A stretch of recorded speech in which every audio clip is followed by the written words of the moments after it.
The Plura cave disaster, terrifying last moments. On Tuesday 26th of March 2014, some 5 Finns cave divers had travelled to Norway to explore a deep water cave in plurdalen. While on the diving, they encountered problems that led to the death of 2 divers out of the 5 divers, with their bodies left at 129 meters depth underwater. The remaining crew was taken to hospitals as a result of having to cut their decompression stop short. They had planned to dive for 5 hours, divided into 2 different groups before 2 of the divers' tragic death. Their main objective had been to get to Steinugleflaget opening at the other end of the plurdalen cave system. Getting to the other end required the 5 of them to pass through narrow, dark passages and swim down 130 meters underwater. The standard depth in which most divers operate is 30 meters, not spending longer than an hour. The group planned to surpass that depth. Instead, they planned to reach 130 meters depth underwater. The events leading to the Plura cave disaster. The group of Finns had a tremendous experience. They weren't the average divers. The group was experienced underwater cave explorers and were eager to take extreme challenges. Some of the group members have done similar in the past. They planned to dive into 2 teams. The first team consisted of 2 divers, Diver 1 and Diver 2, and the second team was made up of 3 divers, Diver 3, 4 and 5. The second team members were expected to enter the water 2 hours after the first team had started. The route planned was to go from Plura to Steinugleflaget across the night in a rented house near the Plura entrance, then drive back the next day. The group estimated 5 hours of dive time and the highest planned depth of 129 meters. Both teams had agreed on a bailout plan, and enough bailout gas and bailout rebreathers were taken along with them. In the case of an emergency along the way, the backup oxygen, that is the gas and closed-circuit rebreather apparatus, was vital. The first team started to drill holes in the ice at the Plura start site. Simultaneously, the second team was tasked with transporting the exchange clothes and the gears to Steinugleflaget end. The second team returned to the Plura dive beginning site, helping the first team start their diving. After helping out the first team with their diving, the second team made their preparations and planned to begin their diving 2 hours later, after the first team had started. The group members consisted of Patrick Grankvist and Jari Waterinen, who belonged to one group. The other 3 group members were Vesa Rantanen, Jari Usamaki, and Kai Kankanen. The first group.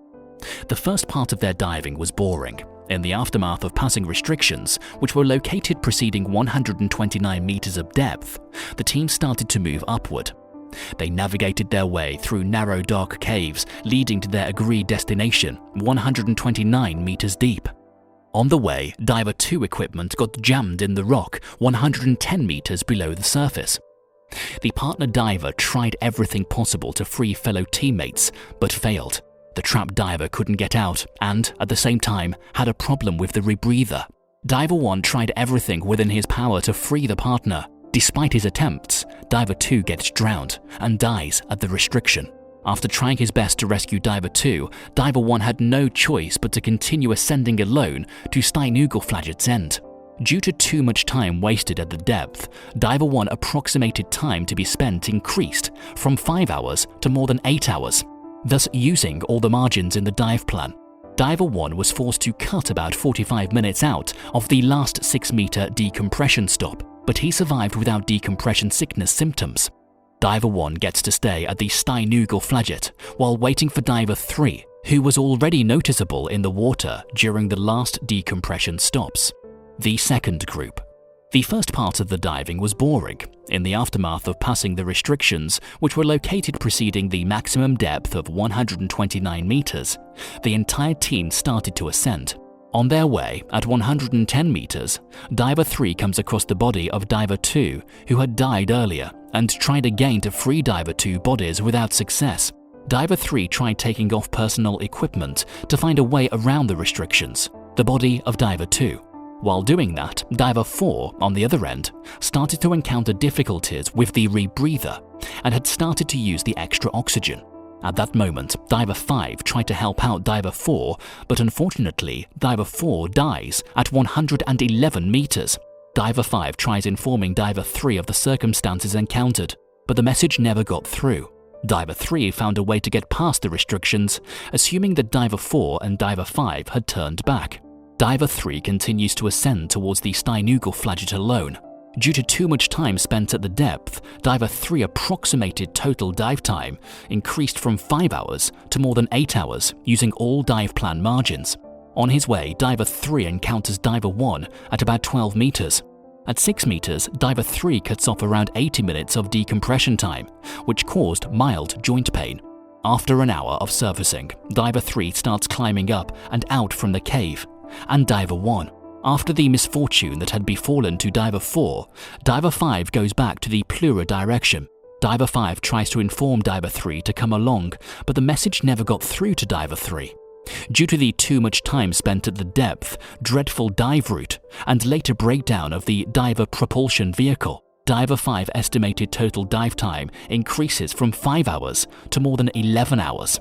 Diver 5 had to cut off 90 minutes of decompression at 6 meters depth due to having no more resources to commence the decompression. Nevertheless, no decompression sickness signs manifested. On return to the surface, the surviving divers called for help from the locals, police, including rescue forces, informing them of the tragedy which had just occurred. Diver 5 was the last to survive of the surviving divers. All 3 survivors were flown by medical helicopter and medical plane to Tromsø Hospital. Jari Hoterinen and Jari Usimaki were the divers who lost their lives. Recovery of the bodies. Despite warnings from the Norwegian government, some groups of divers from Finland decide to recover the bodies to a depth where it was safe for the rescue team to retrieve the bodies. Their recovery mission was a success. The bodies were sent to their families. The death of those divers was so tragic, and their memories live. Diving won't ever be a completely safe sport, especially hazardous cave diving.